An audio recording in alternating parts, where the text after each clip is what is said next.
In the age of the internet, an entire goldmine of knowledge is never more than a few clicks away. The problem is that it sometimes seems like there's just too much out there. How do you decide what's worth knowing and what'll only clog up your brain with useless nonsense? That's where I come in. From the weird and wonderful to the downright amazing, coming up are 20 facts you didn't know 5 minutes ago. A cucumber cure. Picture this. You have a first date planned at a fancy restaurant, but when you arrive, you realize you forgot to bring any breath mints with you. And to make matters worse, you've just ordered garlic bread as a side. Fear not, friend. All you need to do is order a side salad with cucumber. You see, fibrous vegetables such as celery and cucumbers boost your mouth's saliva production, which washes away odor-causing bacteria and, in turn, cures bad breath. For a simple hack, holding a slice of cucumber between your tongue and the roof of your mouth for about 90 seconds can help to eliminate nasty odors. And if there's no cucumber on the menu, parsley also has the same odor-neutralizing effect. So just discreetly chew on your garnish and you should be covered. Mysterious fingernail markings.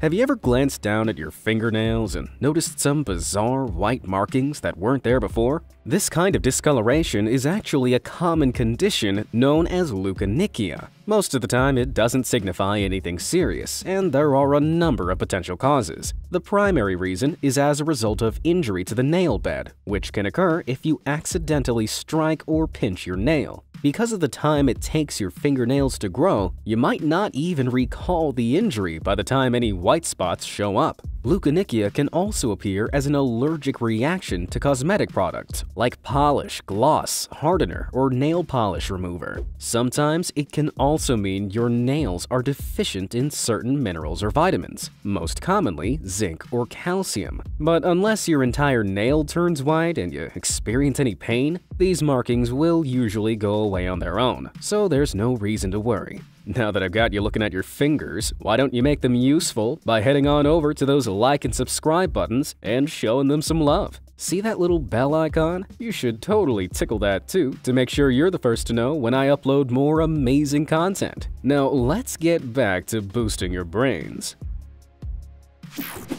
Say prunes.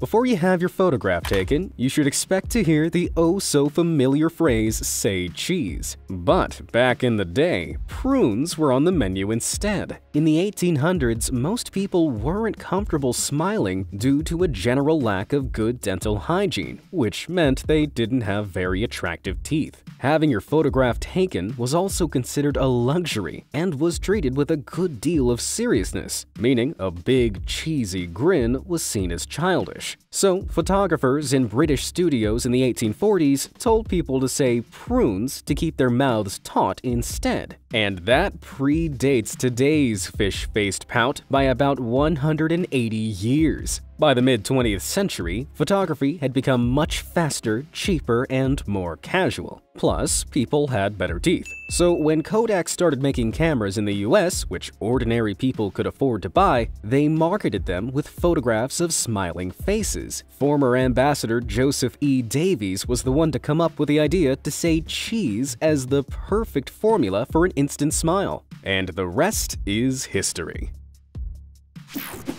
A flaming hot invention.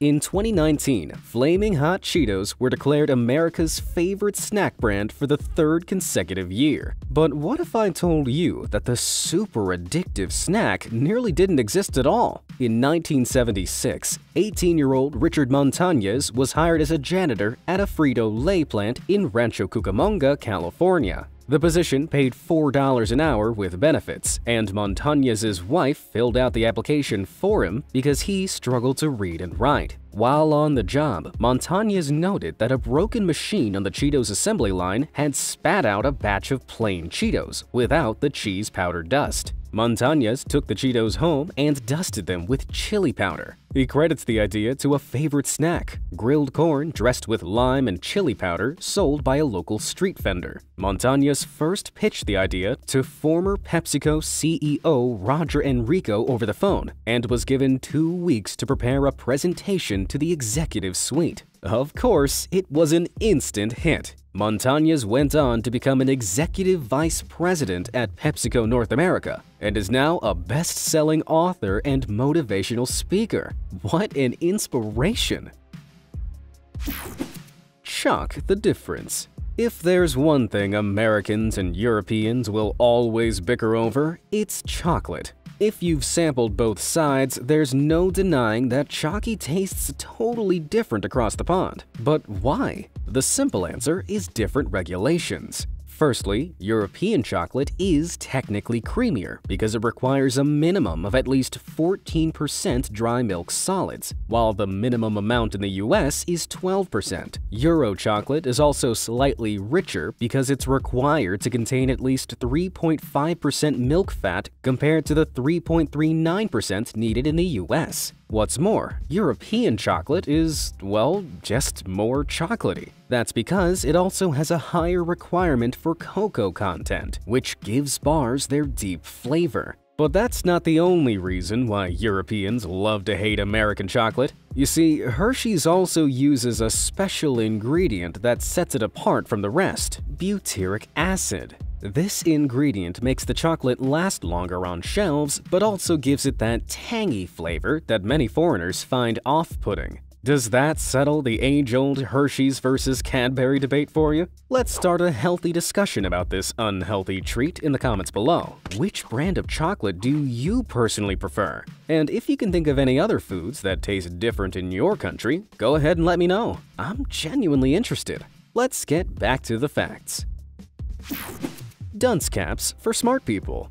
At one point in the Middle Ages, the dunce cap we now associate with idiocy and punishment was actually a symbol of respected scholars. It all began with master philosopher and metaphysical thinker John Duns Scotus, whose name later lent itself to the phrase dunce cap. Scotus was a proponent of the use of pointy hats, believing they would somehow act as a reverse funnel for knowledge, with wisdom flowing into the pointed tip and spreading to the brain below. These hats were also popular among his followers, known as dunsmen, and therefore became a signifier of high intelligence. But by the mid-16th century, popular thought had begun to turn against Scotus, and the dunsmen came to be associated with idiocy instead. Naturally, their pointy hats were adopted as a symbol of stupidity and found their way into elementary school classrooms, where they were used to traumatize and humiliate kids until the late 1950s. The Spanish Eiffel Tower.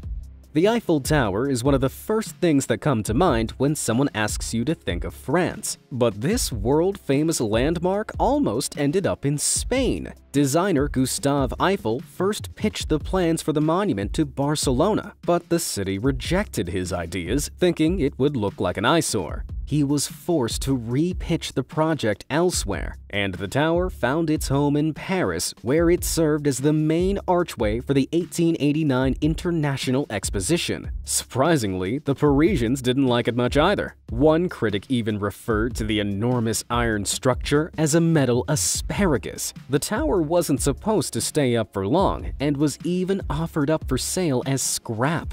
It was only spared because the French army found that its 984-foot height worked pretty well as a communications tower. Thankfully, this famously hated sculpture has since survived to become one of the world's most well-loved landmarks.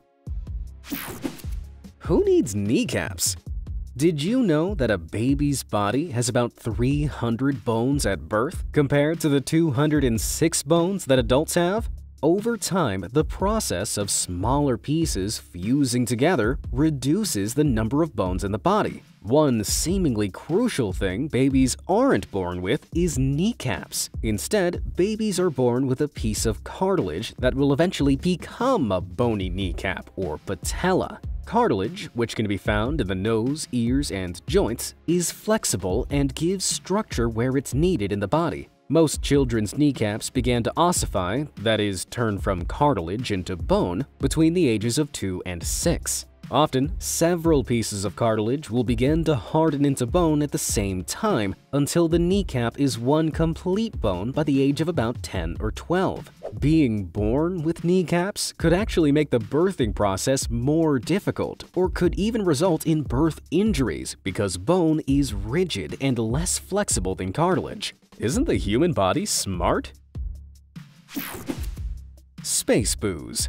Drifting 10,000 light-years from Earth in a constellation far, far away is a massive cloud of alcohol. The cloud, which was discovered in 1995 near the constellation Aquila, is 1,000 times larger than the diameter of our solar system. What's more, it contains enough ethyl alcohol to fill 400 trillion pints of beer. Anyone got a rocket I can borrow? Sadly, the cloud is 58 quadrillion miles away, so an interstellar pub crawl is probably off the cards. What's more, it contains a cocktail of 32 compounds, and some, like carbon monoxide, hydrogen cyanide, and ammonia, aren't so desirable. Another alcohol cloud, called Sagittarius B2, also holds 10 billion liters of mostly methanol alcohol, which is used in antifreeze and windshield wiper fluid. But how did this cosmic hooch get up there? Well, if the conditions are just right, simple alcohol compounds can form completely naturally in space, often on the surface of bits of floating space dust. As this dust moves within the high-energy vicinity of celestial bodies, like stars, the alcohol is forced to separate from the dust, forming massive alcohol clouds, which then float off, presumably to get some aliens very drunk. I wonder if space booze goes well with moon cheese. Use your head.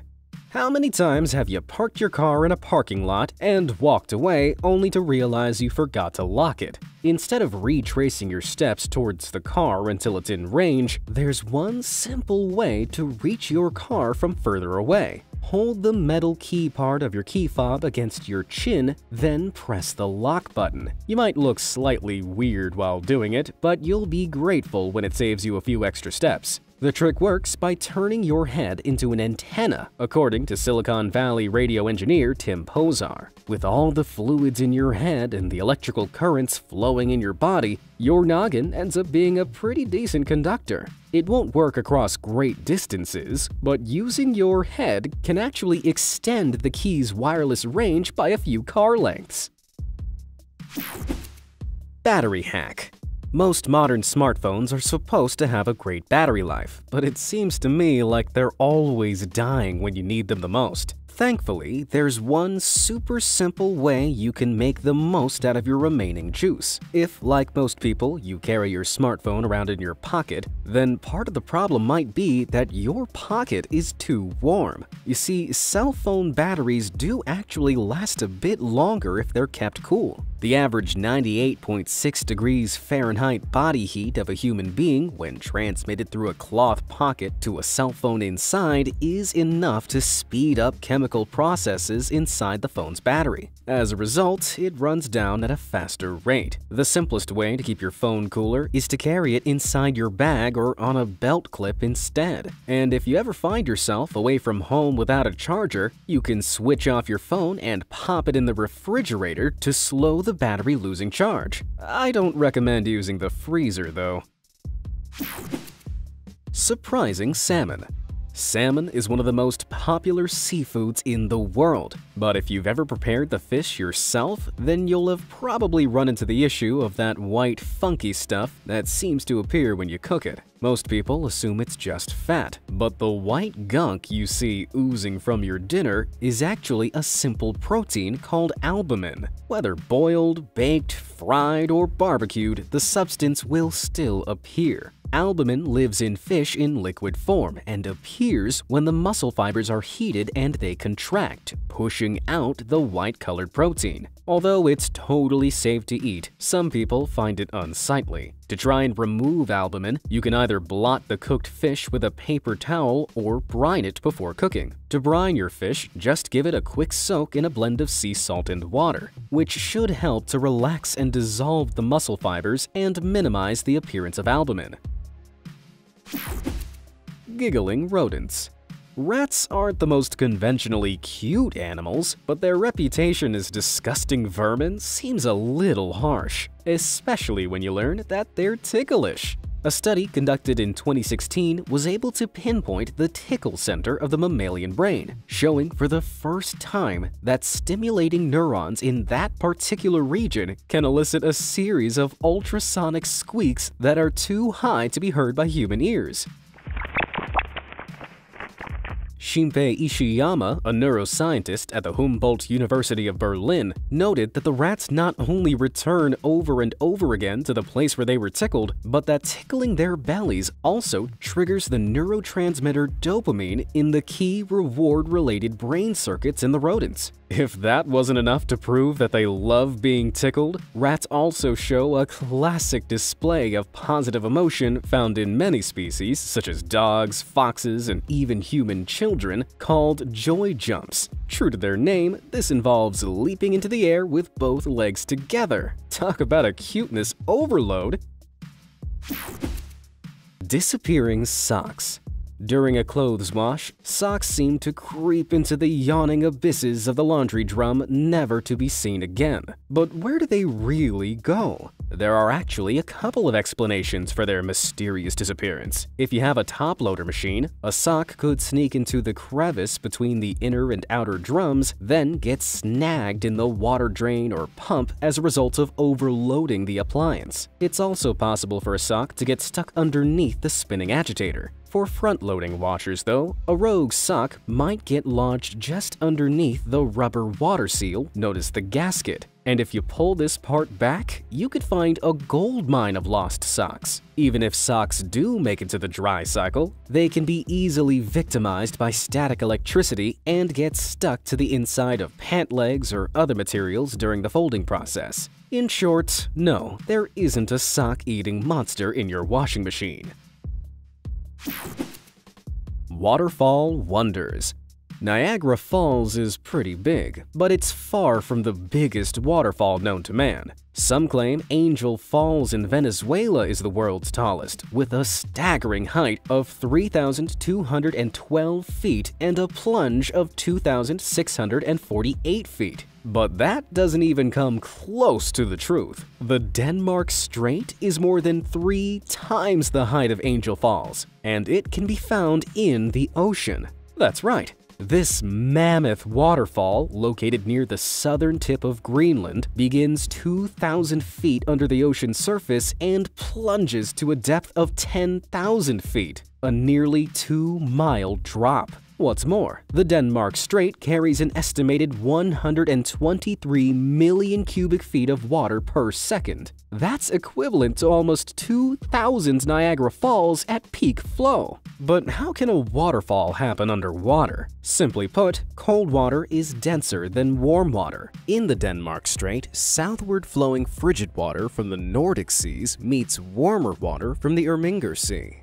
The cold, dense water quickly sinks below the warmer water and flows over the huge drop into the ocean floor, creating a downward flow that goes completely undetected without the aid of scientific instruments. An iPhone secret.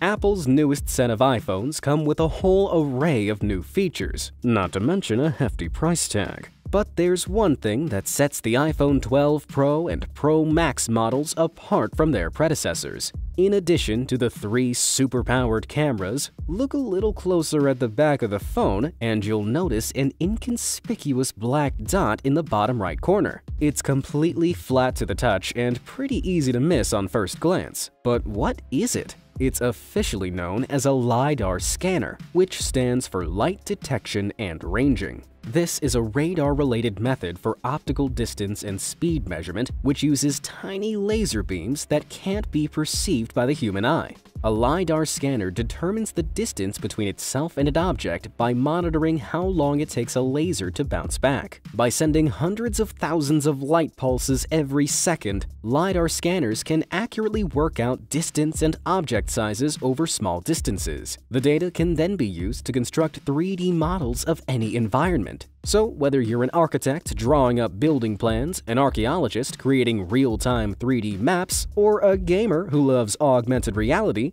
this swanky new scanner could revolutionize the way we use our phones. Old school sunglasses.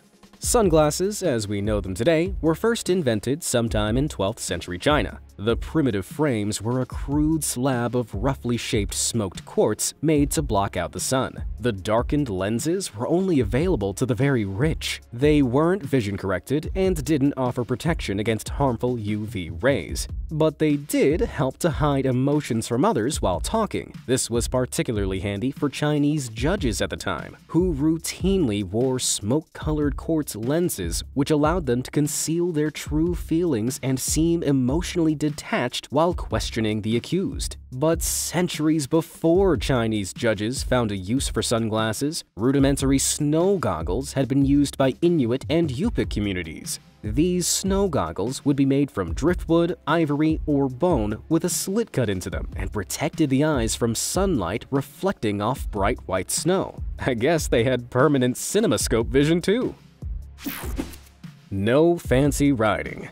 There are plenty of bizarre laws across the United States of America, but one particular law in the city of Galesburg, Illinois is a real sucker for cyclists: no fancy riding. For a definition of fancy riding, look no further than the Galesburg Code of Ordinances, which states that no rider of a bicycle shall remove both hands from the handlebars or feet from the pedals or practice any acrobatic or fancy riding on any street. Well, that rules out Galesburg for my cycling circus tour. According to a Galesburg police officer, the bizarre law probably came about during a time of great concern about bicyclist safety, when there were more crashes than usual. Thankfully, the law is seldom enforced with any punishment, so kids are free to take their hands off the handlebars without the fear of being thrown in jail. Life-saving foil seals.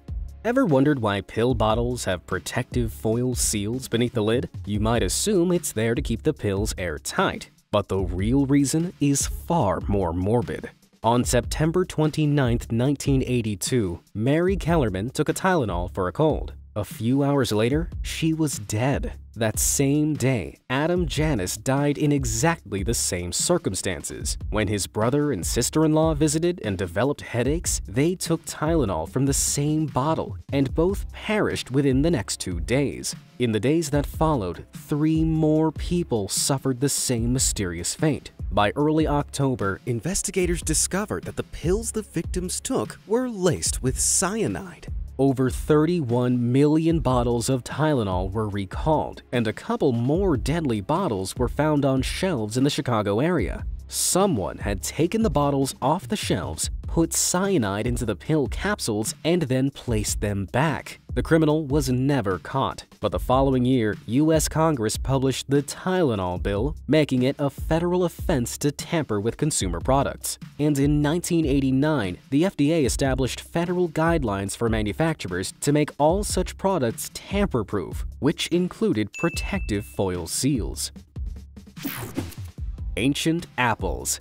They say an apple a day keeps the doctor away. But what if that apple had been sitting around for a year? Sounds totally gross, but here's the catch. Most people have eaten a year-old apple at some point. Apples ripen during a very short period in the US between August and September, so keeping them in stores for the rest of the year means they must be treated with chemicals and kept in cold storage. In a warehouse setting, apples usually sit for at least 9 to 12 months, with one investigation even finding that the average supermarket apple is 14 months old. But that's not all. Scrape a supermarket apple with a knife and you'll notice something strange. The white substance substance you see here is actually shellac or carnauba wax, which is used to keep the apple fresh. Apples actually produce their own natural coating of wax, but some of that is washed away when growers wash the fruit to remove field dirt or any leaf litter.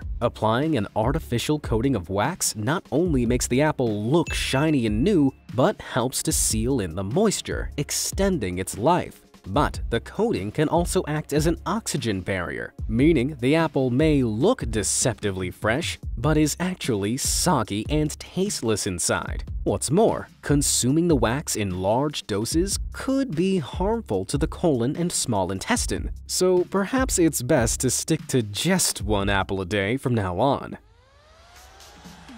Which of these facts impressed or amazed you the most? Let me know down in the comments below. And if you want to titillate your trivia senses some more, why not lose yourself in the Be Amazed Fact Show next? As always, thanks for watching, guys.